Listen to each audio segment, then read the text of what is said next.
everybody. Welcome back to the Rantin Review Pro Wrestling. We're catching up with some WWE news today and some news from the pro wrestling world and the sports entertainment world. But before we get into Vince McMahon still being Vince, Jesus Christ, I want to remind you guys that on my channel and all of my channels, including the gaming channel where I am currently doing a playthrough of God of War Ragnarok, so definitely go out and check out Rantin Review Gaming to see those videos and that Let's Play. Always look around. There's always something around here. Where are you going? He's just looking around. He does this sometimes. Curious mind. Carry on. No, I just like getting the loot. Ain't no curiosity about it. Okay, cool. He does that sometimes. You know what? Y'all need to stop with the jokes. So the news came down today that Vince McMahon, well, a couple of things. The first one, I think more prominent to wrestling fans, is that Vince apparently is wanting to come back to WWE. And this has been rumored to be received with mixed reactions amongst people working in WWE.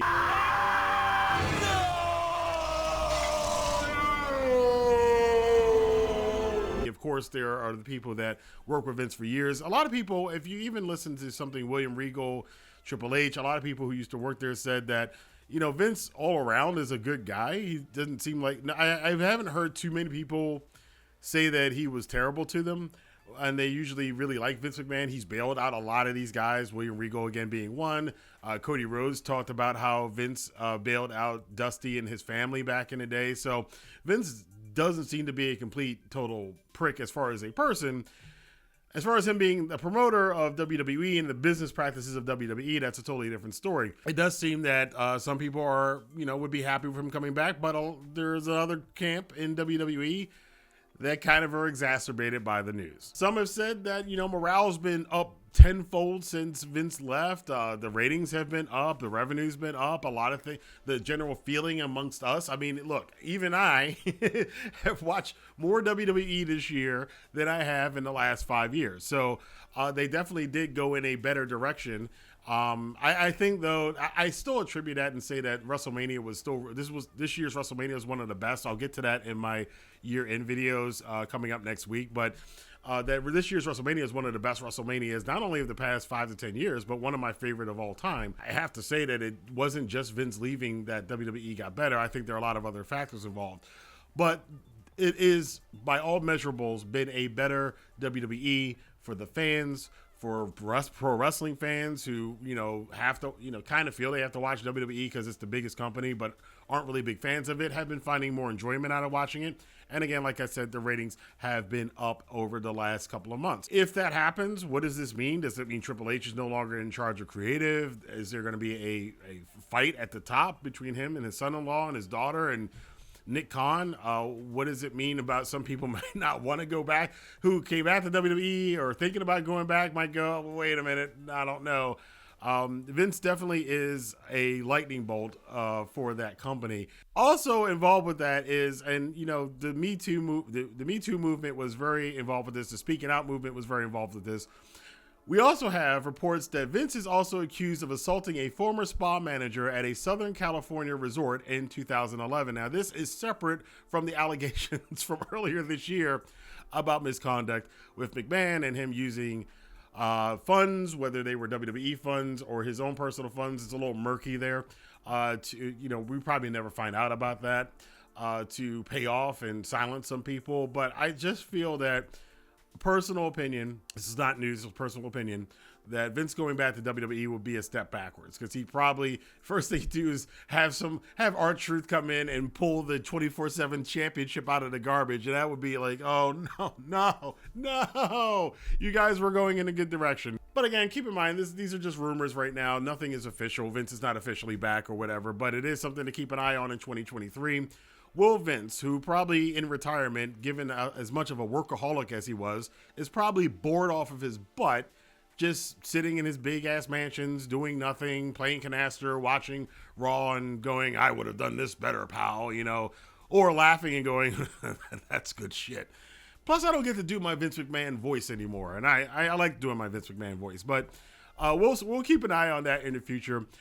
Everything is also not so great, though, as far as the ratings are concerned. AEW, they've been in trouble with the ratings in the past couple of weeks, and it seems not to just be AEW thing. WWE Monday Night Raw this past week scored one of its lowest ratings of all time, which is really weird.